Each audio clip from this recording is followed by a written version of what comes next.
Olá a todos e todas que irão nos assistir em mais uma entrevista. Meu nome é Guilherme, eu sou hoje quem comanda, quem administra o canal Mesa de Debates, né? É um canal de entrevista, um projeto que eu tenho para poder fazer inúmeras discussões sobre inúmeros temas. Hoje aqui a gente trouxe a Tamires, né? Da corrente MES, do PSOL, né, para ela conversar um pouco sobre diversos temas em relação tanto à sua organização e outros temas também, como a candidatura do Boulos, né, que eu acho que seria importante, né, trazer, além de trazer várias visões distintas sobre esse tema, que está em bastante discussão entre a esquerda brasileira, né. Tamires, antes da gente começar, por favor, se apresente. Olá, pessoal, boa tarde aí para quem estiver assistindo. Meu nome é Tamires Arantes, eu sou do Movimento Esquerda Socialista, uma tendência interna do PSOL, fundadora do partido. Hoje eu componho também a setorial de mulheres estadual do partido e atualmente também na direção estadual, né, na executiva da direção estadual. E construo o mês, né, a organização e o partido, especificamente aqui na região do Vale do Paraíba, né, em São José dos Campos, Taubaté, Cruzeiro, outras cidades aí também. Tenho já um vínculo partidário de uns 7 anos, né, uma trajetóriazinha aí dentro do partido, e espero poder contribuir aí com o debate. Para começar, né, eu queria que você falasse um pouco da ruptura do mês com o PT, né? Porque o mês é, pelo que eu até entendo, o mês era uma corrente interna do PT antes de fundar o PSOL. Queria que você falasse um pouco desse processo. Tá?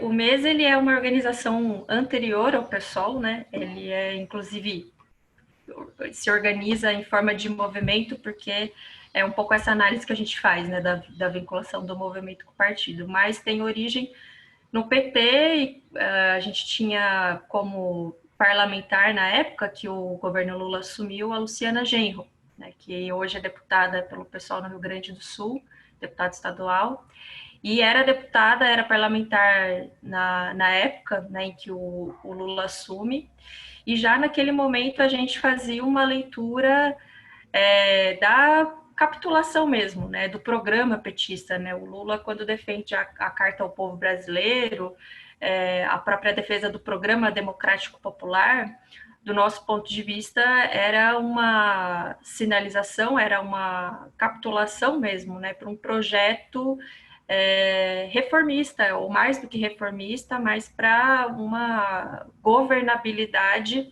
em nome dos ajustes, em nome de uma casta política das elites, né? Então ali essa visão, né, essa linha adotada pelo PT de ser um liberal social, vamos dizer assim, né, porque tinha a sua vinculação social, teve os seus programas sociais, foi um governo que um pouco olhou para esse lado, mas que no pano de fundo do projeto econômico, né, se sobrepunha à questão social. Foi um pouco que a gente foi vendo ao longo dos anos do governo Lula e Dilma, né, os ajustes e tudo mais. E daí, nesse processo mesmo do rompimento, aconteceu já logo no início do governo Lula, onde se fez uma primeira reforma da Previdência.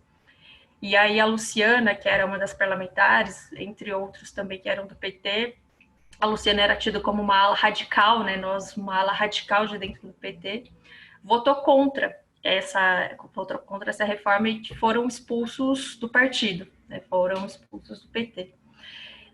Luciana, entre alguns outros, também foram os que fundaram o PSOL, já um pouco nessa leitura de que, então, um projeto de esquerda, o projeto do PT, enquanto um polo de esquerda, tinha falido, né? Assim, era muito vitorioso porque tinha eleito finalmente o Lula, mas, como diz o Plínio de Arruda Sampaio, ele entrou, mas não levou, né? Porque não levou as bandeiras históricas, não levou, nem mesmo foi capaz de fazer as reformas sociais estruturais, né? Foi um projeto abandonado. Então, a leitura era de que, nesse cenário, né, haveria um pouco o momento como a gente está vivendo agora, né? A experiência com o PT, a experiência com a esquerda se transformaria numa enorme... seria muito ruim, né, do ponto de vista da classe com os trabalhadores. Então, que seria necessário a construção de um polo de esquerda alternativo que coubesse também, que fosse um pouco esse formato como é o PSOL hoje, onde cabe os movimentos, onde cabe as tendências políticas, onde cabe as organizações, para ser mesmo um polo de esquerda que, no momento, né, em que essa experiência tivesse acabada, essa experiência frustrada que foi o governo do PT do ponto de vista do projeto de classe, se colocar enquanto uma alternativa política, né? Então, acho que não à toa também esse é o momento em que o PSOL está mais fortalecido, né? E aparece como uma alternativa real para as pessoas, né? Acho que foi esse aí um pouco os marcos do rompimento, né? A leitura sobre o que se transformou o governo do PT, né? E a necessidade de, então, fundar um polo da organização de esquerda, né? Então, acho que o nosso surgimento e o MES, como outras tendências políticas, né? A CST, enfim, outras que eu não me lembro agora, fundaram o PSOL acertadamente aí. Sim, na sua visão, né, quando começou essa capitulação do PT?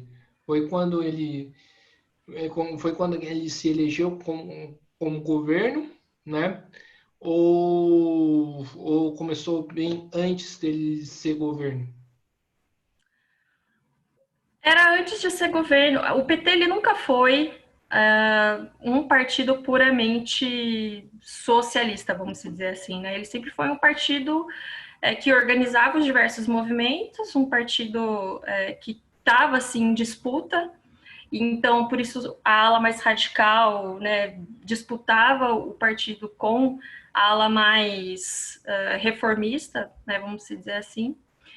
E essa polêmica já era anterior à entrada do Lula ou não, né? Tanto que a convergência socialista foi o primeiro rompimento lá do PT, né? Que foi a saída de parcela dos militantes que fundaram o PSTU e que, entre outros, também que tiveram. Então, a avaliação já era de que um pouco se caminhava para esse rumo, né? Essa disputa, mas a gente seguia apostando numa disputa interna, numa disputa por dentro do partido, né? Então, só que a avaliação foi de que não só o Lula, a capitulação aconteceu de fato, se concretizou durante os mandatos do PT, mas na própria vida interna do partido, né? Não acabou que não tinha mais a disputa, né, a vida democrática interna também já estava muito esgotada, então não fazia sentido mais disputar o partido por dentro, né? Então a saída do PT teve também a ver com a sua própria dinâmica interna. E sim, era possível, já naquela época, realizar qualquer tipo de disputa com a corrente que, digamos assim, pelo que eu sei, era majoritária do PT? Se era possível uma É, disputa? Não, é. acho que a leitura era essa de que não, né? Porque se você não consegue, se a maioria ela é imposta de uma forma, né, não sei os detalhes muito da história, até porque não vivi esse período, né, da história da fundação do PSOL, e também não vim do PT, eu sou de uma geração do junho de 2013, né, uma geração que entrou no PSOL a partir já de outros marcos, de um outro momento. Mas não se vale fazer uma disputa quando o partido já está engessado, né? Até hoje, e é o que é um pouco hoje, né? Uma cúpula que decide, tem as decisões internas, né? são eles ali um pouco as cabeças.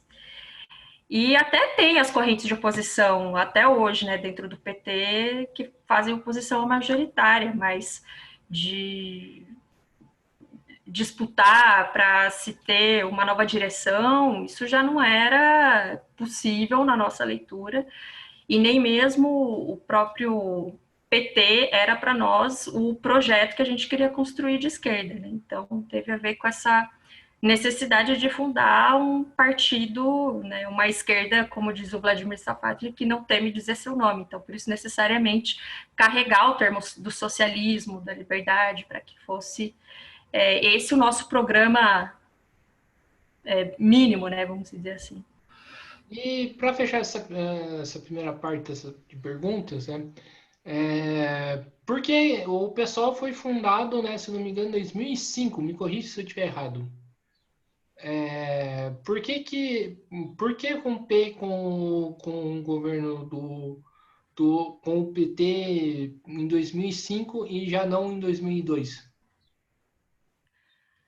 Porque acho que não era era uma avaliação conjuntural, né? Que para nós, quando o PSTU rompeu, foi um pouco antecipado, vamos dizer assim, né? Então existe também todo um momento da conjuntura política em que a nossa saída precisava de uma condição concreta, e por isso que a reforma da Previdência foi a materialização daquilo que a gente vinha dizendo, né, de que o PT tinha capitulado, de que não era um programa que atendia de fato o interesse dos trabalhadores. Então isso se materializou não só para os militantes, mas para o conjunto da sociedade. Então, conjunturalmente fazia mais sentido, né, 2004, pós a votação da reforma da Previdência.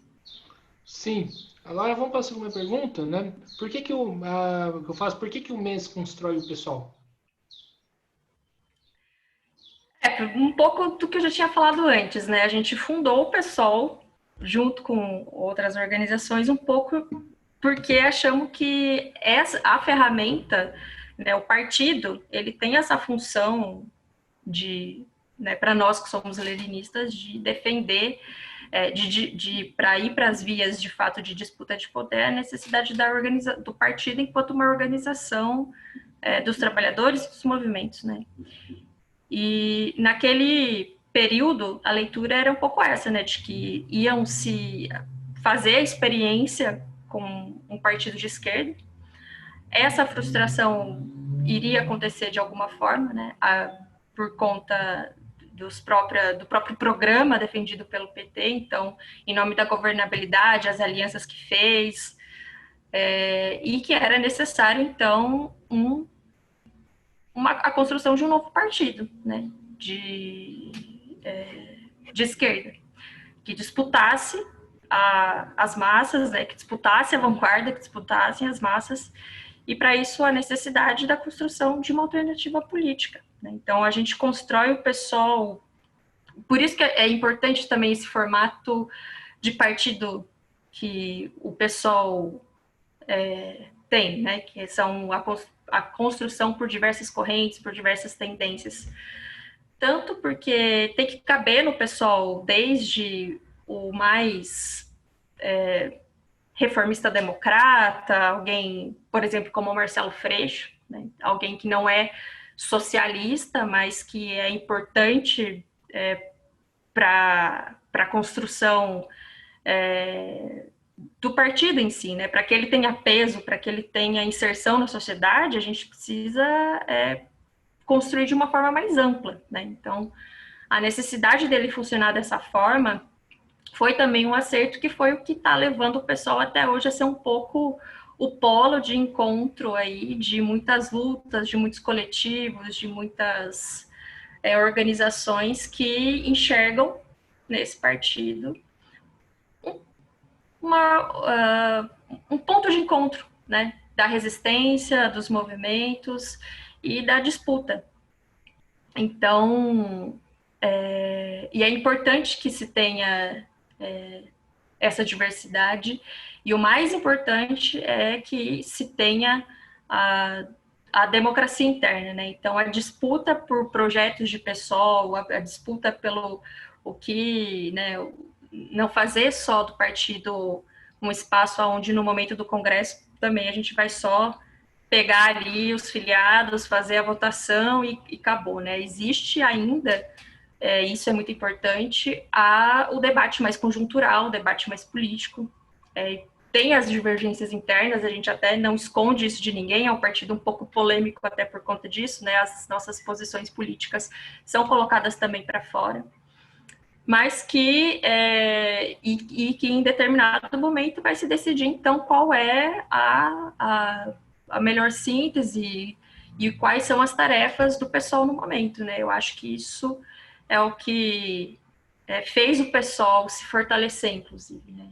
Nesse período, não ter uma postura sectária com outros movimentos, com outras esquerdas, vamos dizer assim, e sim de funcionar como um polo de aglutinação das esquerdas no país.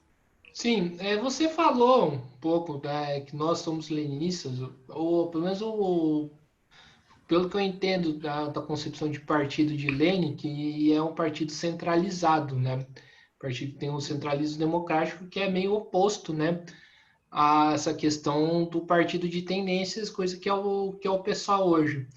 É meio contraditório se reivindicar leninista e participar desse partido de tendências?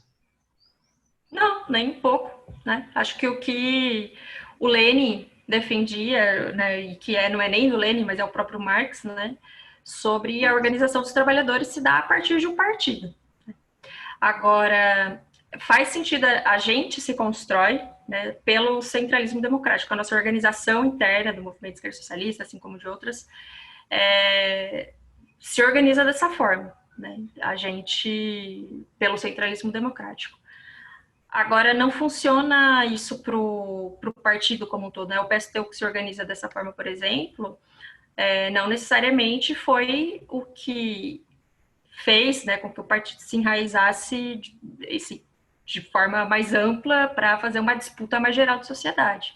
Então, não era esse o objetivo do pessoal. Então, não cabe a gente fundar um partido com apenas as nossas concepções, com a nossa tradição, porque a disputa de sociedade se faz de uma outra forma, né? Então, faz sentido que a gente faça isso para dentro, que a gente reivindique a nossa tradição internamente, né? Isso não é bem pouco contraditório para nós, até porque o entendimento é esse também, né? Uma coisa é como a gente se auto-organiza, né? Uma coisa é como a gente se organiza, outra coisa é como a gente vai fazer a disputa dessa sociedade. Então, para nós, uma ferramenta mais ampla, partidária, faz mais sentido porque a gente não ia disputar as massas ou ter capacidade para isso, sendo um setor pequeno, de fora e distante, né? Então, para se construir de fato como uma alternativa de poder, é necessário a gente construir isso de uma outra forma, né? Com uma ferramenta que possibilitasse as outras tradições também.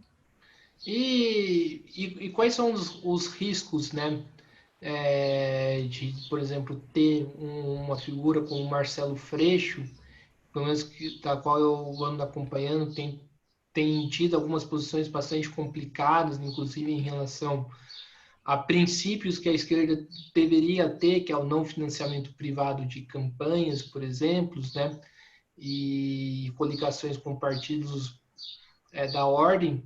Qual que é o risco de ter, por exemplo, uma figura como Marcelo Freixo, que tem tanta força dentro do partido, pelo menos para quem está de fora percebe isso? Eu acho que o Freixo ele tem obviamente muita força para dentro, mas não é um cara exatamente organizado, né, que tem uma relação orgânica com o pessoal. Ele é para fora, né, alguém que fez popularizou o PSOL, foi muito importante para o PSOL, é muito importante para o PSOL, é importante que o Marcelo Freixo e outros, apesar das suas posições, reivindiquem o PSOL enquanto essa alternativa política da esquerda e construam ela, né? Acho que é importante porque foi por muitos anos a vitrine também no Rio de Janeiro, um espaço, um lugar onde a inexistência do PT, a inexistência de alternativas de esquerdas eram mais frágeis, né? Então, o Freixo um pouco colocou o PSOL nesse centro político como o polo da esquerda, né? Apesar de ser um reformista, né? Enfim, alguém que não é da ala radical, vamos dizer assim, né? E acho que esse posicionamento do Marcelo, como das figuras públicas em geral, né? O Marcelo, ele não é organizado, né, uma corrente, uma tendência, né, um pouco uma figura pública do partido. E acho que esse que é um pouco o problema, às vezes, porque as posições de um parlamentar não são necessariamente as posições do partido, né? E é isso que a gente vai passar agora no período do Congresso, dos congressos estaduais e nacional, sobre qual é, então, o programa e as posições do partido. É nessas instâncias que a gente decide quais são as nossas posições, né? Mas isso um pouco se mistura, porque se constrói, muitas vezes, né, algumas figuras que não expressam necessariamente a posição de uma tendência interna, um pouco, né, tiram coisas da sua cabeça e de repente isso vira uma posição do partido. Não é assim que funciona. Eu acho que o erro um pouco do Marcelo está em não discutir para dentro das instâncias do partido as suas ideias, as suas posições, né? Então acho que temos que debater, né? A minha posição sobre isso temos que debater, só Sim, que debater para dentro. sim. Outro elemento que me chama a atenção na sua fala, você fala que é que o pessoal está conseguindo se enraizar, né, na sociedade. Eu queria que você falasse um pouco, né, da experiência da FIT, da Frente de Esquerda dos Trabalhadores da Argentina, que acho que é um grande exemplo que a esquerda deveria seguir. Qual que é a diferença? O que que faz que qual que é a diferença entre na Argentina e no Brasil que, por exemplo, que permite que uma FIT consiga assim ter raízes na sociedade argentina, nos trabalhadores argentinos, tanto é que é a quarta força política nacional, né? E que no Brasil a gente precisa ter uma corrente, um partido de tendências como o pessoal. Qual é a diferença entre uma coisa e a outra?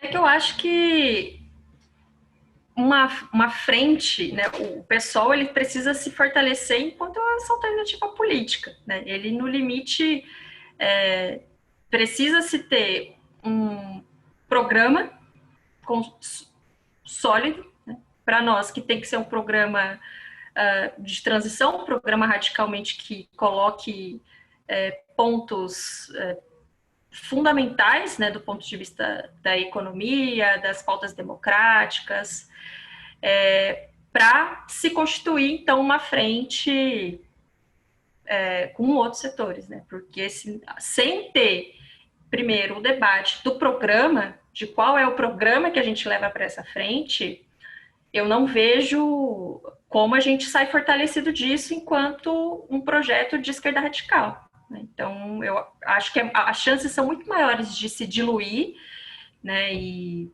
aí disso sair meio que um imbróglio, um novo programa democrático popular, do que de fato a gente disputar aquilo que a gente acha que precisa ser né, a nossa estratégia final, vamos dizer assim, né?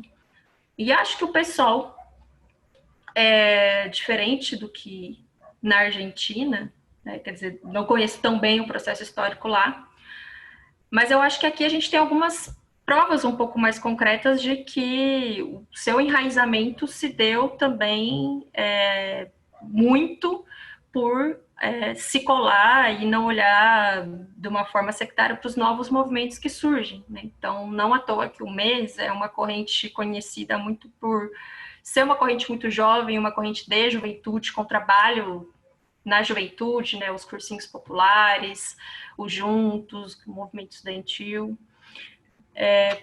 por uma análise, né? E não só estudantil, não só jovem, mas também o pessoal no geral, né? Um partido de jovens, um partido de mulheres, um partido das LGBTs, um partido desses movimentos que se colocam agora, porque faz parte também de olhar para esse movimento, para os sujeitos sociais que se colocam agora como as personalidades, né, os protagonistas do processo da disputa política nas ruas, e entender que precisa também ser esse polo que organiza essas pessoas. E eu acho que isso a gente conseguiu ser, né? A gente tem dado passos aí em ser o partido hoje, que é o partido das feministas, o partido das LGBTs, da negritude, da juventude. E acho que é acertado a gente dizer isso, né, visto que também, não só pelas nossas parlamentares, né, por eleger mulheres, por eleger, enfim, as pessoas que a gente elegeu, mas pela própria base social, né, que tem muita referência no PSOL. Aqui em São José dos Campos, por exemplo, né, para materializar isso do enraizamento nos setores, o diálogo com os novos movimentos, boa parte do movimento feminista, né, da organização, se deu através da atuação do pessoal também na cidade, né, esse crescimento. Não estou descartando os outros, os antigos, né, muita gente que constrói trabalho há muito mais tempo, inclusive, que nós aí do mês, tenho total respeito por diversos companheiros, companheiras, mas é um dado, né, de que o movimento feminista, o setor feminista da cidade hoje se referencia muito no partido, né? Isso se expressa tanto na votação que teve as nossas candidatas, quanto no peso real que a gente tem dentro do movimento, né? Então, acho que por aí que é um pouco a resposta, né? A gente buscar enraizar o pessoal, a gente buscar fortalecer o partido e disputar na base, né? Fortalecer a base, a participação, enfim, do que propriamente a saída ser por uma construção de uma frente onde a gente sairia ainda assim sem a certeza de ter né, como a principal centro político a defesa de um programa radical. Sim, e você falou de questão de inserção, e como que anda a inserção do pessoal, e também pode se colocar também do mês, na classe trabalhadora? Então, eu acho que, para mim, não tem diferença. A esquerda, no geral, né, gosta um pouco de separar em caixinhas os debates, né? Colocar o que é movimento feminista numa caixinha, colocar o que é movimento LGBT na outra, o que é negritude na outra, o que é juventude na outra, e existe o debate de classe, né? Existe o debate... para nós, exatamente esses novos sujeitos, esses novos movimentos, são mais um sintoma desse momento do capitalismo que está dizendo quem é o precariado, quem é a classe trabalhadora que está sofrendo com os impactos estruturais e estão, por isso, se movimentando nas ruas, né? Então, o nosso enraizamento, especificamente, né, no movimento feminista, no movimento, nos outros movimentos, é também um debate de classe, de organização da classe trabalhadora, de enraizamento na classe trabalhadora, né? Não é através apenas, né, da disputa sindical, da disputa do operariado, né, industrial, que por muitos anos foi mesmo o centro, né, das organizações de esquerda, foi por muitos anos a classificação, assim, vamos dizer, do que é a classe trabalhadora, o que é a cara da classe trabalhadora, e por isso fazem essa distinção, né? Mas eu acho que disputar os movimentos é fazer uma disputa de classe, né? Afinal de contas, quem são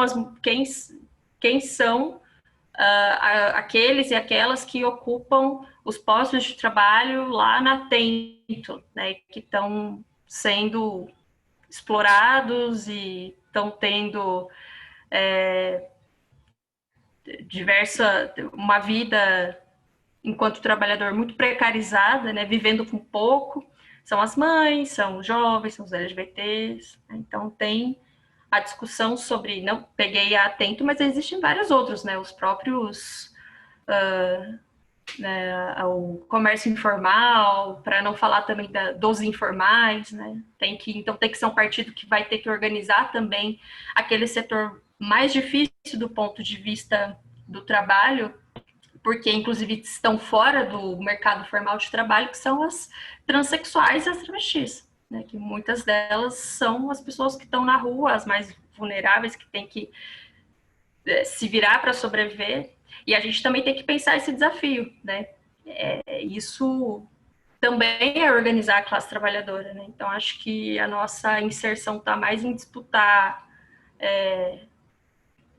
se enraizar dessa forma, né, do que especificamente fazer uma disputa sindical. Isso, claro, né, indispensável. Mas se enraizar não necessariamente significa fazer disputa sindical. Sim. Agora mudando de novo de assunto, qual que é o balanço que vocês fazem dessas eleições municipais? De São José? No Brasil todo. Brasil inteiro.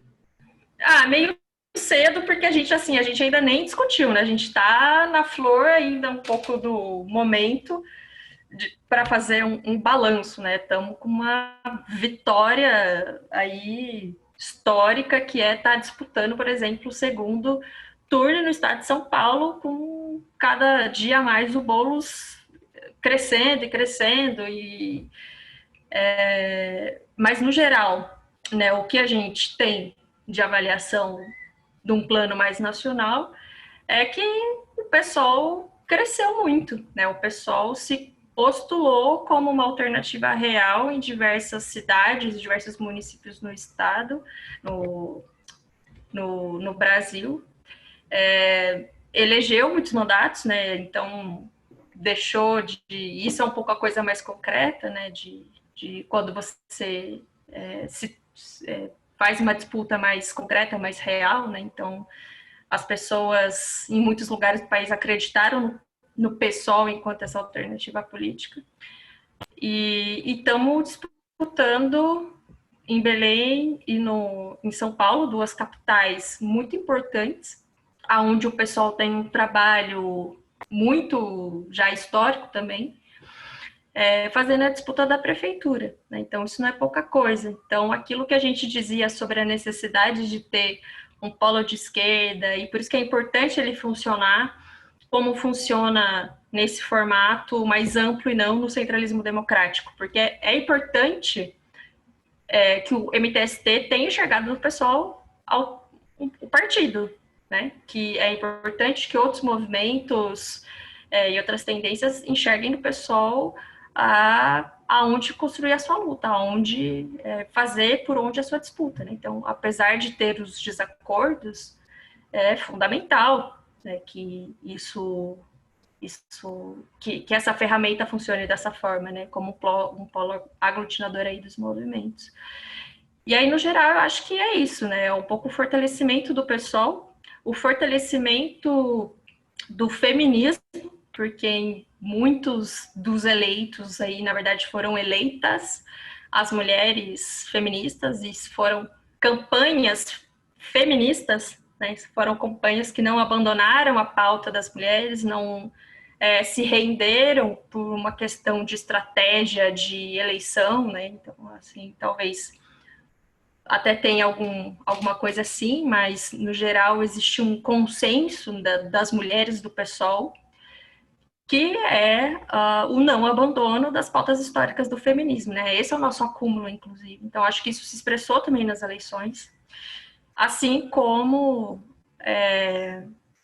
o perfil, né, das candidaturas negras, LGBTs, né, a Erika Hilton, uma explosão em São Paulo, mas também a Luana Alves, que foi muito bem votada, a candidatura da resistência, né, da Silvia Ferraro, que também expressa isso, né, o feminismo e tal. Então, não à toa essas foram as mais votadas, é isso que eu quero dizer. Então, existe um acerto político nosso também em dialogar e fazer a disputa, né, com essa cara, com esse perfil e, sobretudo, com também não é só o perfil, né? Acho que esse é o debate, não é só a lacração, mas também, de fato, aquelas que se referenciam num programa feminista, num programa socialista, né? Eu acho que esse é o grande ganho do pessoal, né? Para além dos mandatos, qual foi a política que levou.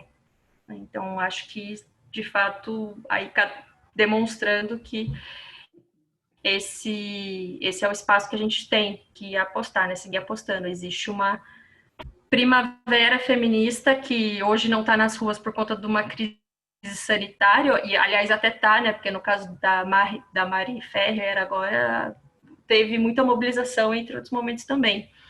Mas que isso está se expressando, se materializando na institucionalidade também, né? Sim, agora vamos para a parte mais polêmica, né, da entrevista, que acho que tem a ver com a questão do Boulos. Eu tenho acompanhado, Tamires, com bastante preocupação, né, alguns movimentos que o Boulos vem fazendo, que acho que se aprofundou um pouco nesse segundo turno, né? Eu digo a coligação, né, a frente ampla, da qual o Boulos chama de Frente Democrática, com o PTT, do Ciro Gomes, e também que é um partido da Cátia Abreu, a rede da Marina Silva, que é uma pessoa que é financiada pelo Banco Itaú, e até mesmo o PT e o PCdoB, né? Se a gente for levar em consideração que o PT hoje, né, se coligou com o PSL em várias cidades do Brasil, que é um tremendo de um absurdo. E também vejo também muita preocupação também, com muito pé atrás, os acenos que o Boulos vem fazendo em reuniões com empresários, digo, da Associação do Comércio. E agora eu vi que acho que a filha da Gutierrez também, que é apoiadora da campanha do Boulos, trouxe o Boulos para uma reunião de empresários e, e parece que foi uma discussão pela positiva, né? Inclusive eu vi no Facebook um negócio que me fez refletir bastante, né? Que só falta o Boulos, né, escrever a carta para o povo paulistano. Isso me deixou bastante preocupado mesmo. Eu queria que você comentasse em relação a isso, né? Qual que é o posicionamento seu, o posicionamento do mês.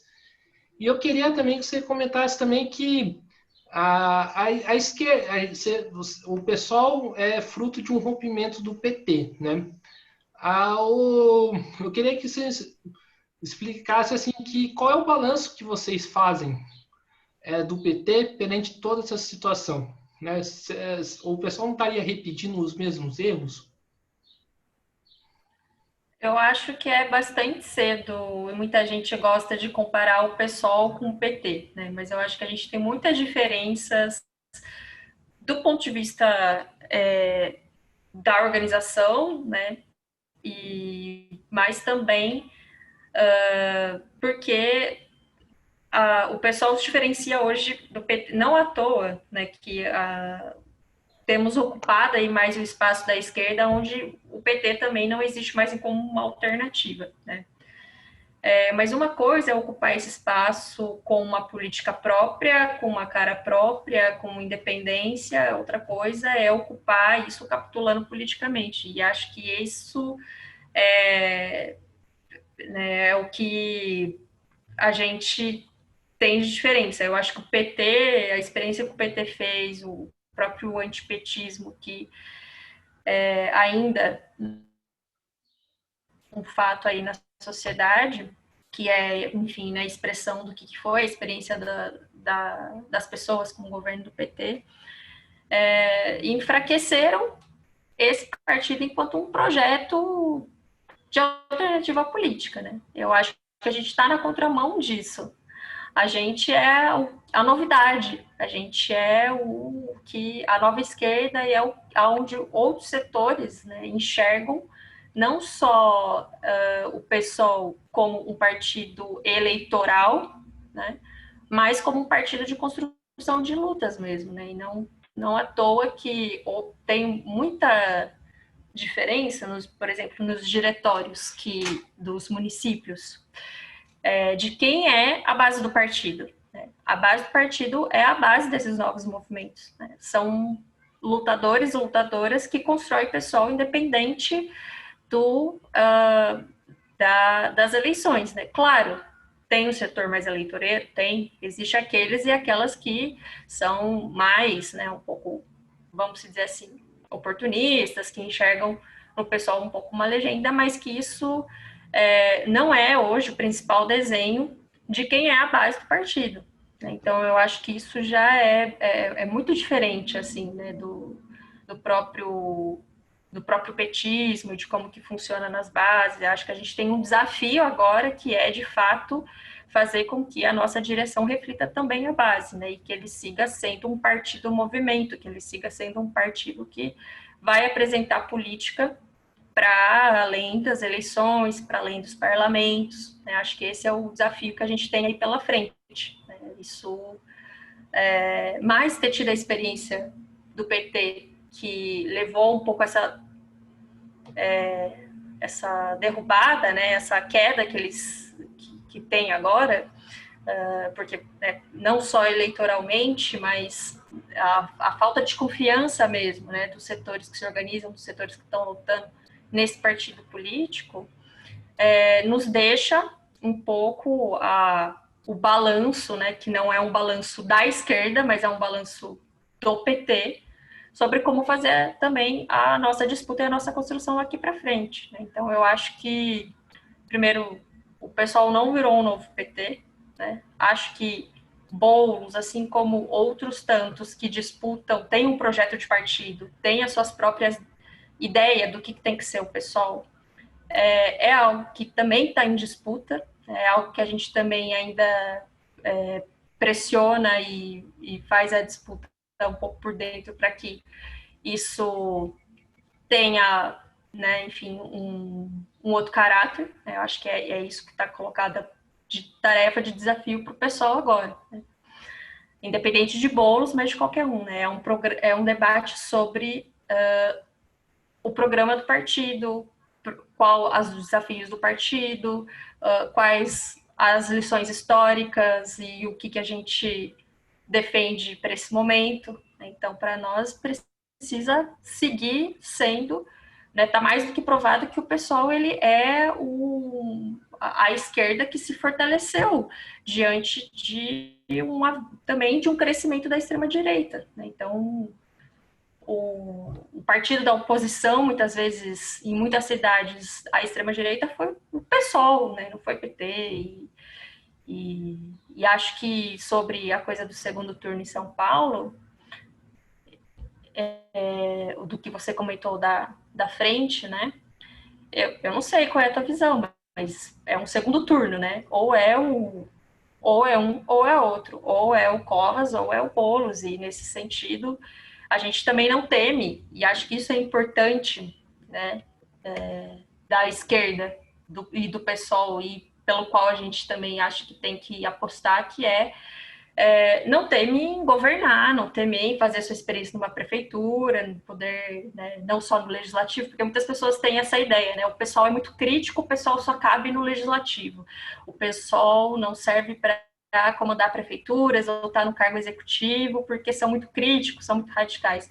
Acho que essa é uma experiência que a gente tem que fazer, né? E mesmo não concordando com muita coisa com o Boulos, das suas posições, entre, né? Estou citando Boulos, mas existe um campo político a qual ele é ligado internamente, da qual a gente também tem as nossas divergências, mas que, apesar de tudo isso, estamos enlouquecidos lá em São Paulo fazendo a campanha para virar de fato o jogo, para poder virar os votos e fazer a experiência na prefeitura mais importante da capital, numa cidade mais importante na América Latina, né? Isso daí não é pouca coisa. Então, é um pouco essa visão que eu vejo, que eu tenho, assim, né, sobre isso aí que você estava falando. Sim, mas mesmo assim me preocupa, porque assim, o pessoal chegou no segundo turno tendo como coligação o PCB e a Unidade Popular, né, que seria o PCR, né, digamos assim. E, tipo, e não precisou chegar no segundo turno com unidade, com partidos, com partidos da ordem, assim, como é o PTT, como é a rede. O que muda desse primeiro turno para o segundo turno? Né? Porque eu vejo quem impulsiona muitas das vezes a própria candidatura do Boulos não são as coligações, é a militância. Sim, mas é que eu acho que o que muda do primeiro para o segundo turno é exatamente o segundo turno, né? Não existe uma variação da disputa das candidaturas, dos programas políticos, enfim. Então, eu acho que é fundamental, né, que os apoios de PDT, de rede, né, se localizando nessa polarização política com bônus. Né? Eu acho que a gente tem que atuar para eleger, né, atuar para ganhar, porque não é sempre, né? Qual outro momento histórico a gente vai viver de chegar a disputar a prefeitura mais importante do país, vamos dizer assim, novamente, né? Com o pessoal. Então, eu acho que isso não significa render o pessoal ou diluir o pessoal aos outros setores, enfim, né, ao que defende a rede, ao PDT e tudo mais. Né? Isso, a gente está falando de uma disputa muito difícil, muito dura de se fazer, né, para um partido especialmente como o nosso, que é um partido de esquerda, que é o Partido Socialista,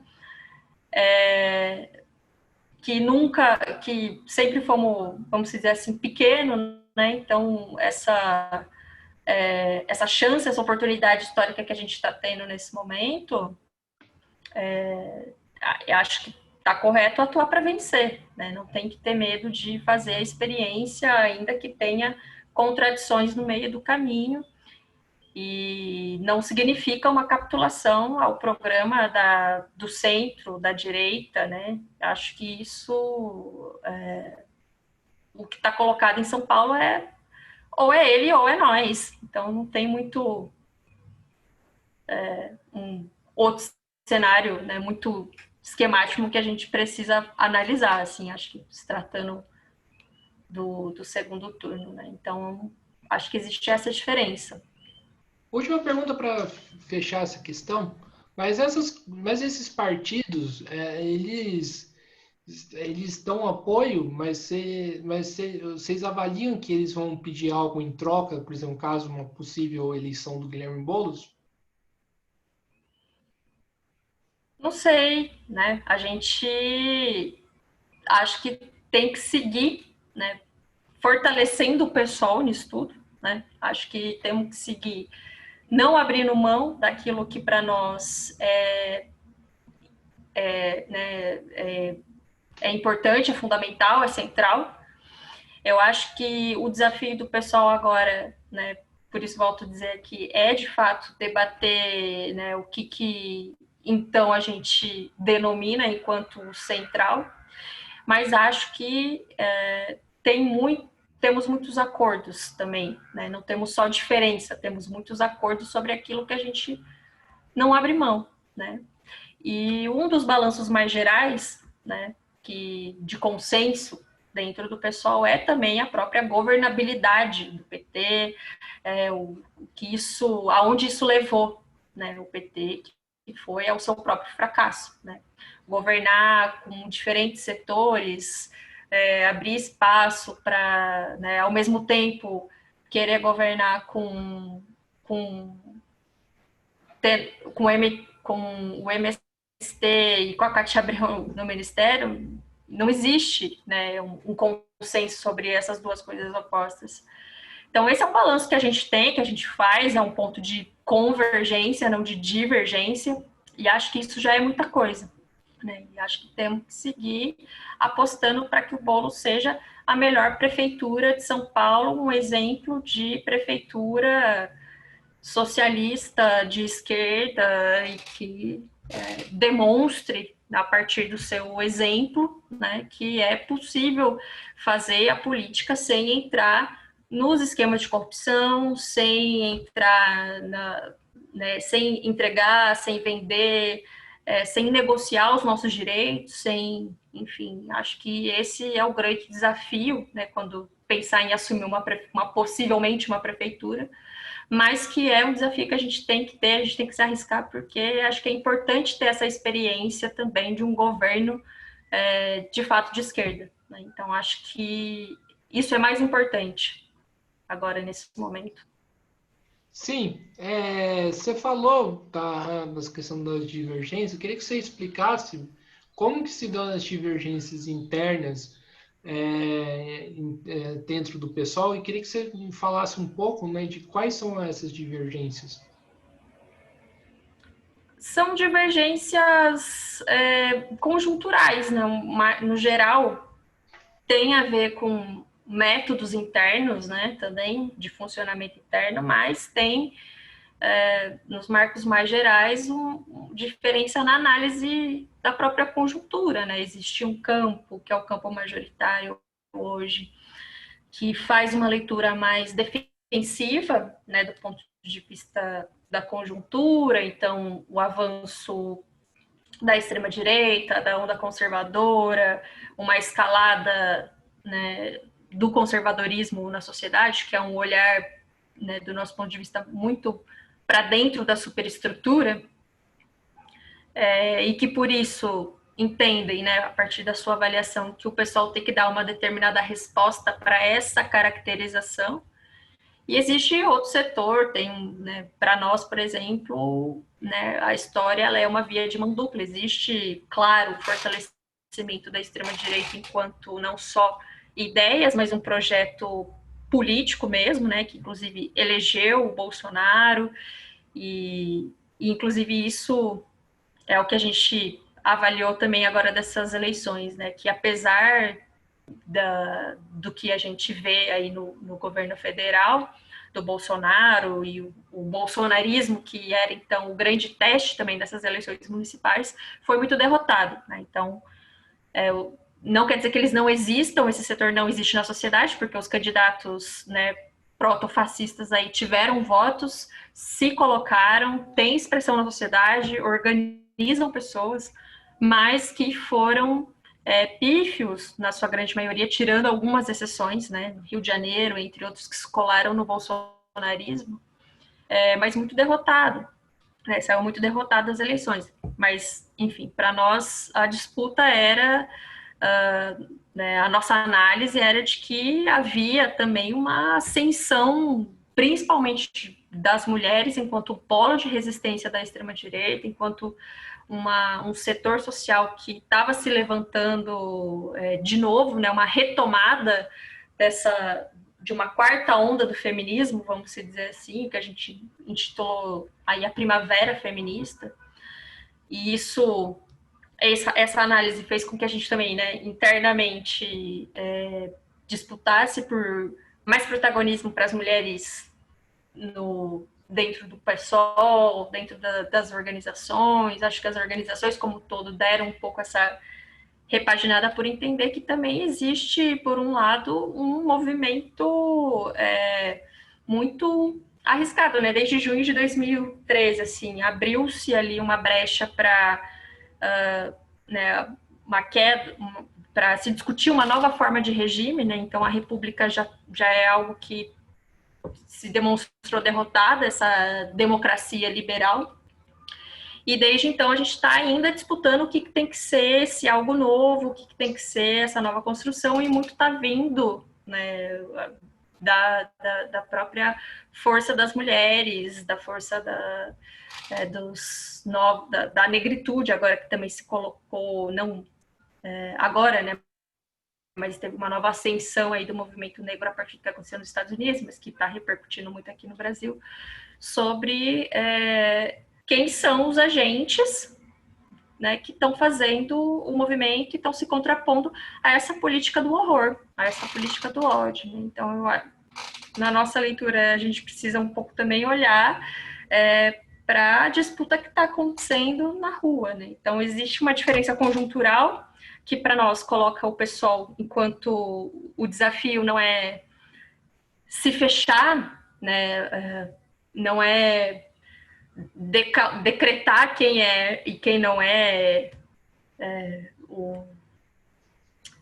a classe trabalhadora, que eu acho que esse foi um pouco boa parte do debate mais interno entre a esquerda, vamos dizer assim, não só do pessoal, mas entre a esquerda, que acho que resumia muito quem que era a classe trabalhadora que tinha que ser organizada e disputada. E para nós a leitura é de que, olha, tem o avanço da extrema-direita, eles se expressam hoje na sociedade com maior facilidade, mas existe também um fenômeno novo, completamente novo, que demonstra a disposição dos setores mais oprimidos, mais precarizados da classe trabalhadora se movimentando contra contra a política, né? Então, o momento do pessoal para nós tem que ser também de conseguir fazer a mediação, né, do que isso tem a ver com a própria estrutura capitalista. Né? Então, o que o racismo tem a ver com a estrutura capitalista, o machismo, enfim, entre outros, e organizar esses setores. Né? Então, acho que a conjuntura para nós, não quero dizer que estamos num momento pré-revolucionário, que a revolução vai acontecer amanhã, não é isso, mas que existe espaço para a gente seguir disputando na sociedade, e o pessoal precisa ser essa ferramenta. Né? Então, existem essas divergências um pouco mais da ordem conjuntural, que uns apontam para um sentido do que o pessoal tem que ir, outros para outro sentido. E acho que comecei a falar aqui pra caramba, esqueci o que você perguntou, mas acho que... Como se dão as divergências internas do pessoal? Ah, sim. E aí, assim, em termos de disputa, né?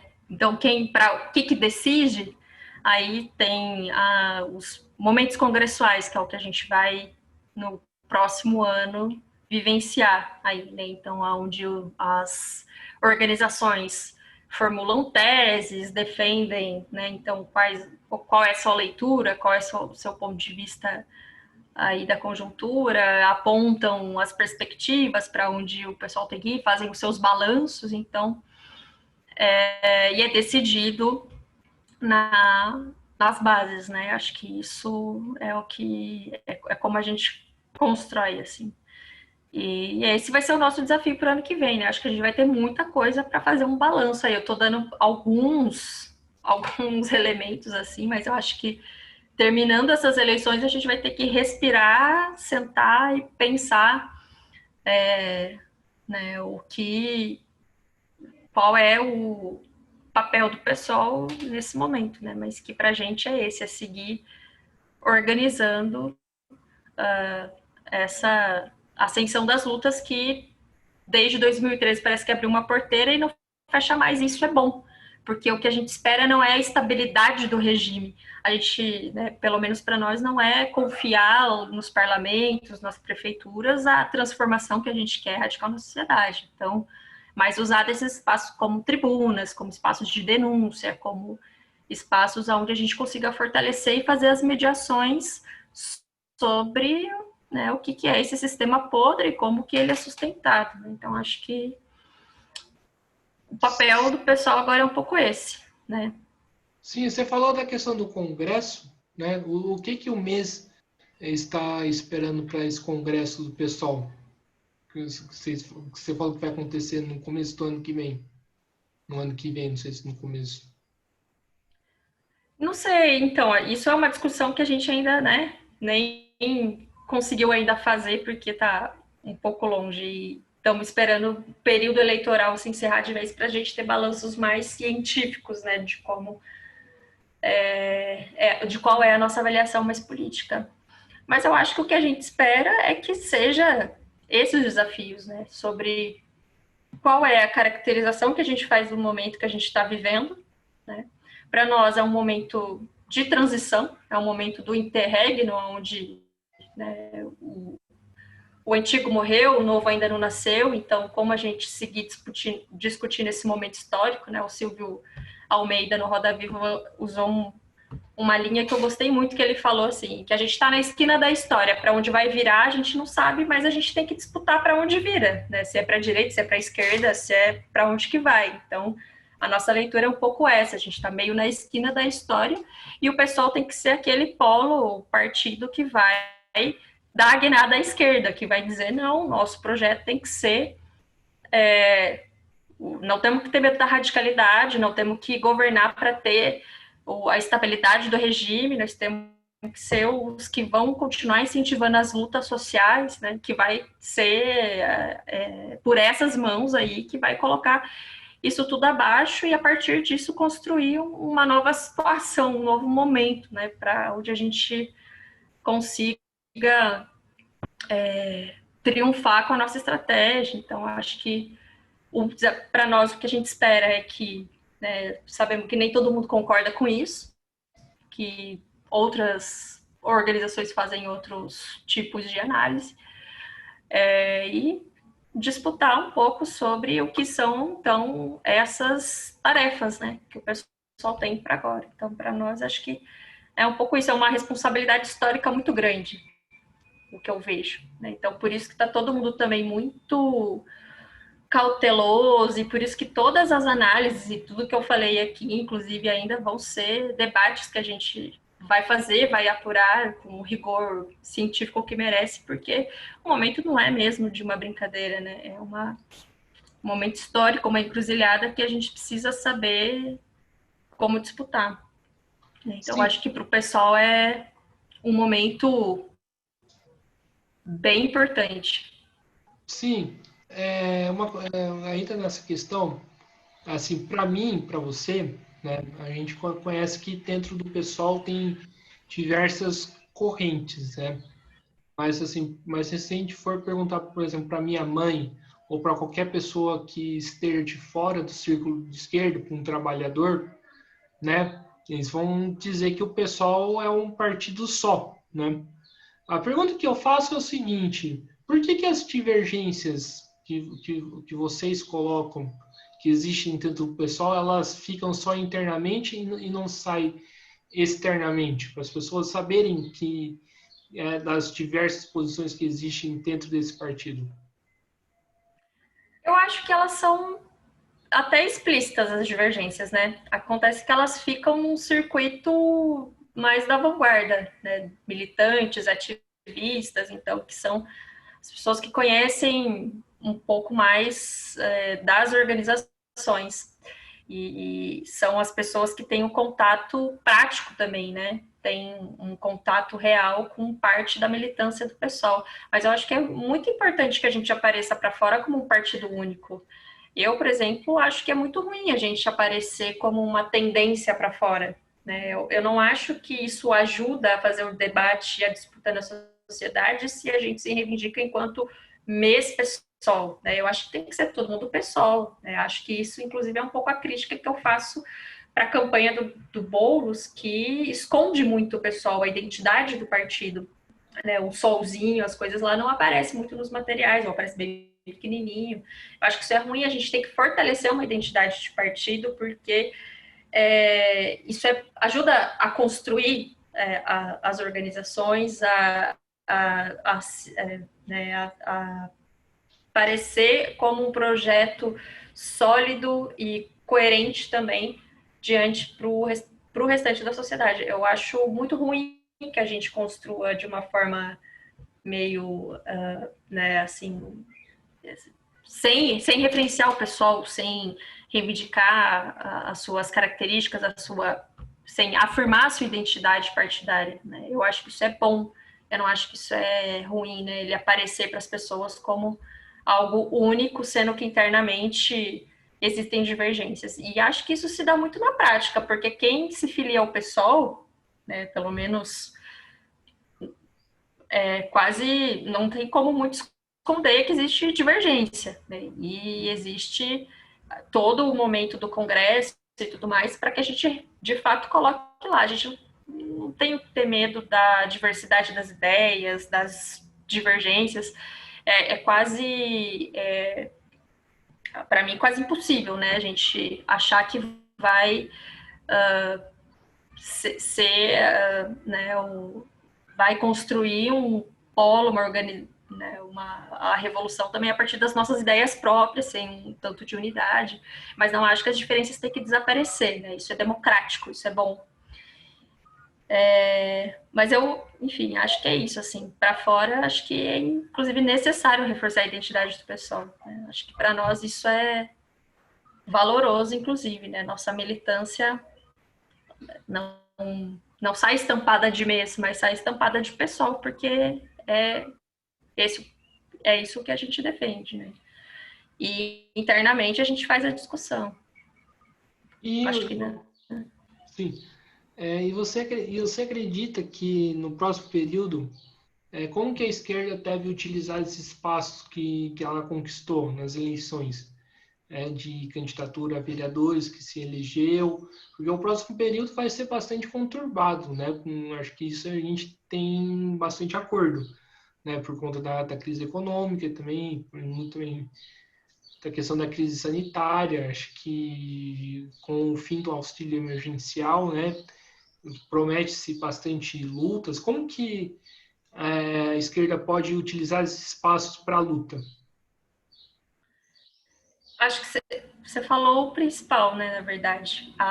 Primeiro, que é situar, né, caracterizar que o momento vai se agravar. A gente está falando de uma condição, de uma crise social, de uma crise econômica, que eu acho que a nossa geração, eu imagino que você tenha mais ou menos a mesma idade que a minha, não viu ainda, não passou, né? A gente é aquela geração que veio de uma suposta sensação de estabilidade, de futuro, que essa mais nova geração não tem, né? E que as condições para a sobrevivência hoje, as condições do mundo do trabalho, foram aceleradas pela própria pandemia, né? Então, das formas de contratação, né?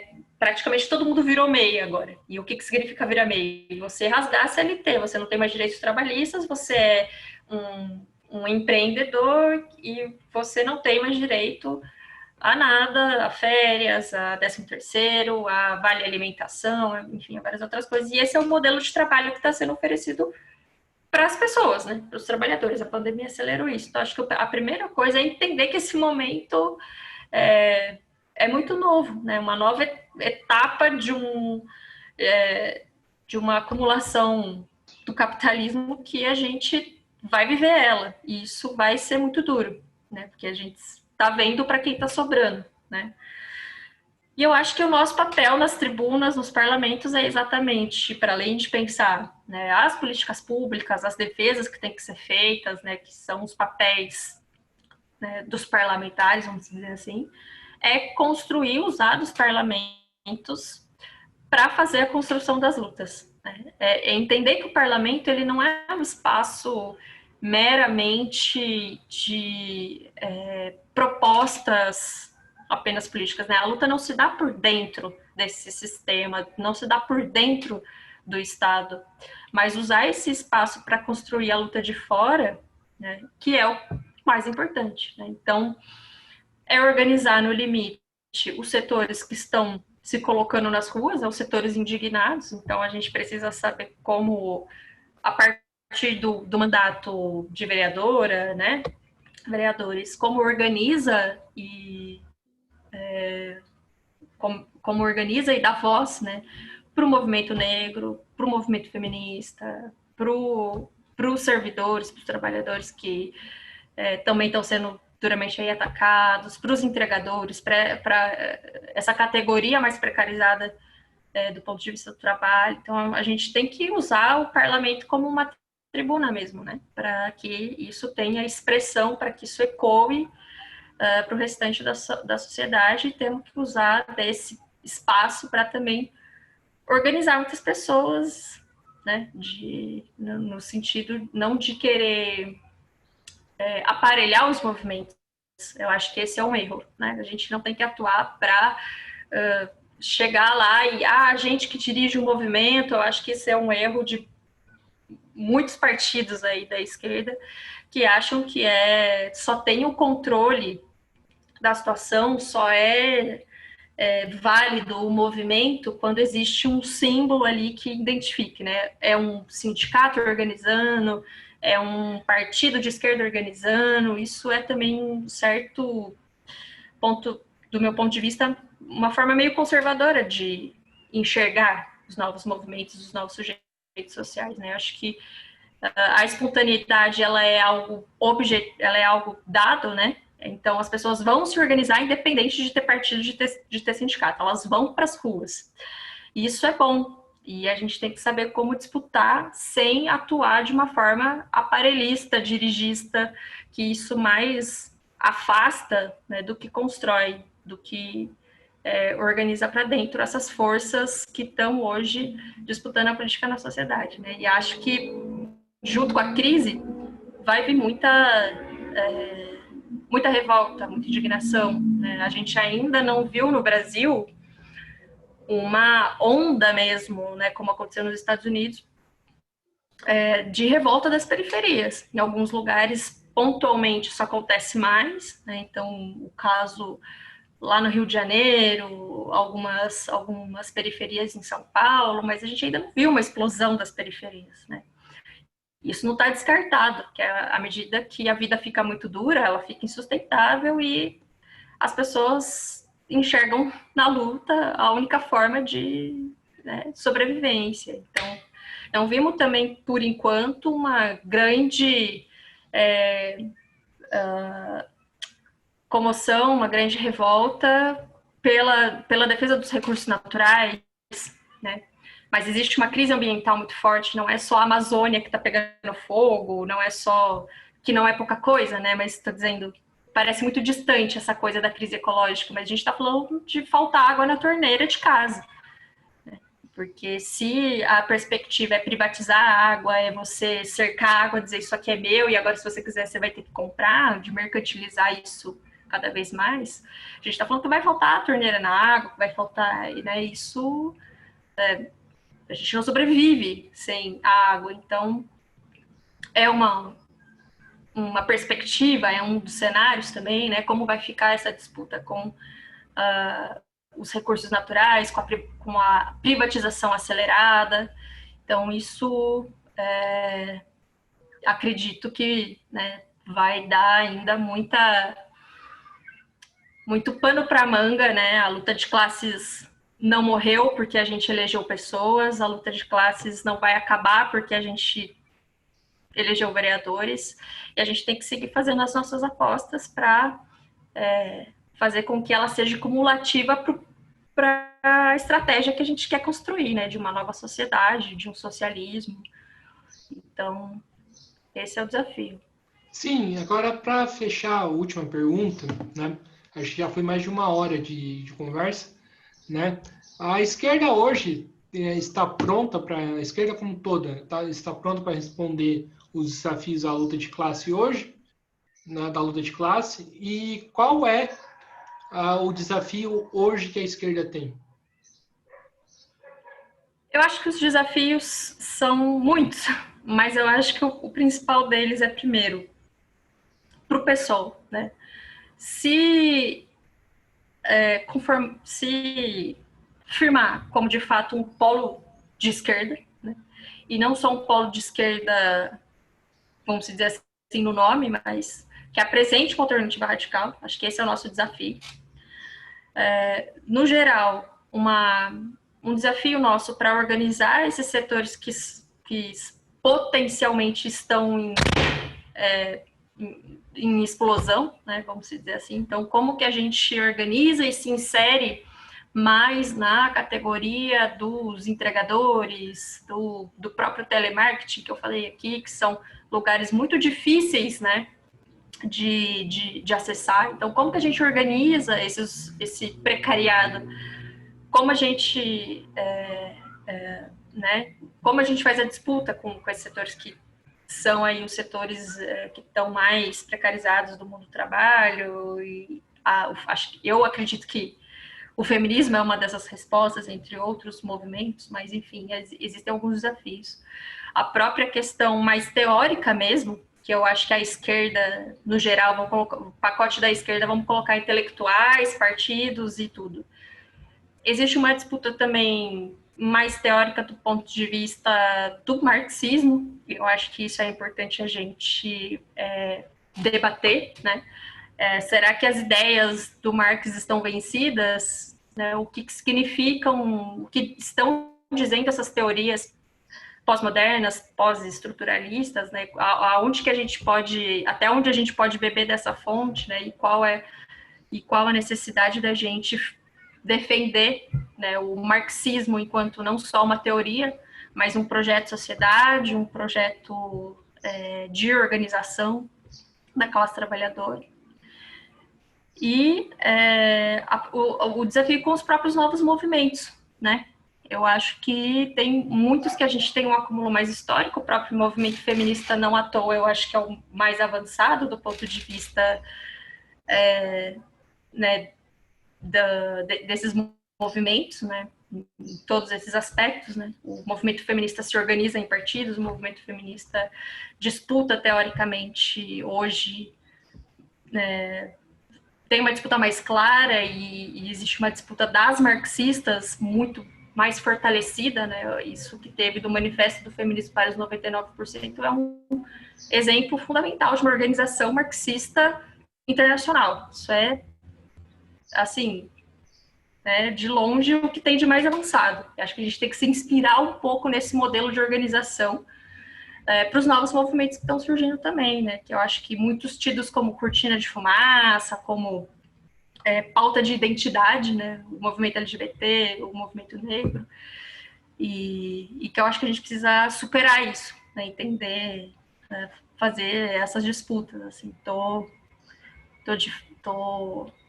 pensando aqui que são um pouco esses os nossos desafios, né? De não tratar com um olhar sectário, né? Mas não deixar, não abandonar aquilo que para nós é parte da disputa de classes, né? Que eu acho que é isso, assim, tem um enorme desafio, mas eu acho que a gente vem dando passos também importantes e a própria vitória eleitoral do pessoal é um pouco um sintoma disso, né? De que existe espaço para se fazer, para se fortalecer uma nova esquerda, uma nova forma de fazer política, né? E quem são os representantes desses novos movimentos, assim, eu acho que é isso que a gente tem que fazer agora, seguir um pouco atento, fazendo as nossas apostas, porque a luta de classes, ela continua, né? Então, a gente tem que estar preparado. Tamires, em poucas palavras, qual é a vertente teórica que o MES segue? É o marxismo, mas assim, é que eu acho que a gente vem de uma tradição, né, que é, por rigor, né, a teoria marxista, vamos dizer assim, tanto que estamos sendo um dos setores que estamos impulsionando na esquerda uma escola online, a escola Marx virtual, né, que a gente está ali naquela escola organizando diversos cursos que tem a ver com categorias mais centrais, então fazendo esse tipo de discussão aqui de uma forma mais aprofundada através de cursos, né? E também cursos livres. Então, eu, por exemplo, organizo um curso que é serviço social, do serviço social. A gente fez 2 cursos para debater, né, temas, o marxismo e temas da atualidade, especificamente voltados para o serviço social. Então, essa é um pouco uma forma também de como a gente contribui com essa disputa, né? Mas entendemos que o marxismo ele tem uma linha de segmento para nós de organização que tem a ver com o leninismo, o trotskismo, que inclusive a gente fez aí uma atividade também ontem pela manutenção, né, e pelo fortalecimento do Museu do Leon Trotsky no México. Então, eu diria que eu acho que são um pouco essas, nos mantemos na nossa tradição, né, mas acho que o principal desafio hoje é a disputa pela teoria marxista, né, sobre aí de como influenciar aí os novos movimentos e de como também, a partir, né, da teoria, e aí quando eu falo teoria não é o Marx em si, né, muitas pessoas às vezes pensam que é a figura do Marx, mas é um pouco a sua teoria, o seu legado, como a gente usa desse método também para poder avaliar o mundo hoje e como a gente, acho que isso contribui, né, para que ajude a gente a pensar como seguir dialogando e disputando os novos movimentos sociais. Iris, estamos aqui encerrando mais uma entrevista. Primeiramente, quero agradecer a participação sua. Foi uma entrevista, apesar de alguns pontos polêmicos, algumas divergências, foi bastante enriquecedora. E acho que é importante fazer, enquanto canal, né, trazer posições divergentes, né, em relação a vários temas, né, até porque para mostrar que a esquerda também tem suas divergências e que isso deve se expressar. Eu quero lembrar para quem estiver assistindo esse vídeo para curtir, né, a página do Facebook do Mesa de Debates, se inscrever no canal do YouTube, curtir o vídeo no YouTube para poder dar uma bastante projeção nessa conversa, né? Para poder o YouTube entender que essa conversa é uma conversa importante e que para poder se expandir, né? Tamires, passo para você para as considerações finais. Tá. Não, obrigada, Guilherme, pelo convite. Não conheci o projeto, vou com certeza conferir aí as demais entrevistas também que existem no seu canal. Eu acho que é muito importante esse tipo de ferramenta, né, que a gente ocupe mais a internet e os espaços virtuais para fazer esse tipo de discussão. Peço desculpa se algo ficou meio confuso, alguma coisa aqui, mas a gente, às vezes, também, né, nunca está muito preparado para esse tipo de conversa, mas estou à disposição, se alguém quiser me procurar, se alguém quiser conversar também, debater, estou sempre aberta aí.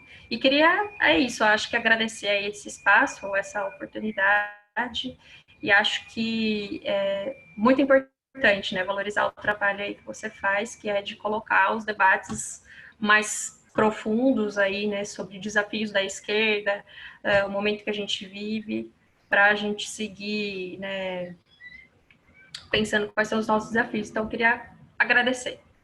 Sim, então lembrando a todos, né, infelizmente hoje teria também mais uma entrevista com a Jéssica às 8 horas da noite, que ela teve que desmarcar. Eu estou tentando renegociar essa entrevista, né? Amanhã tem uma entrevista com a frente de uma entrevista com a MRT para falar sobre a FIT, Frente de Esquerda dos Trabalhadores, que seria às 6 horas da tarde, né? E às 8 horas vai ter uma entrevista com o Jefferson Macedo, do PCB.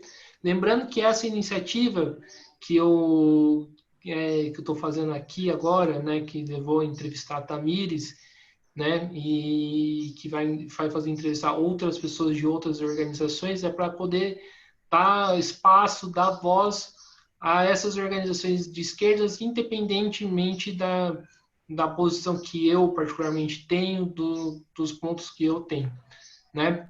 Então, quero mais uma vez agradecer, né? Essa entrevista vai estar no YouTube, e assim que eu baixar essa entrevista, eu mando para você e jogo na internet. Então, muito obrigado e até a próxima. Valeu, gente. Até mais. Tchau, tchau.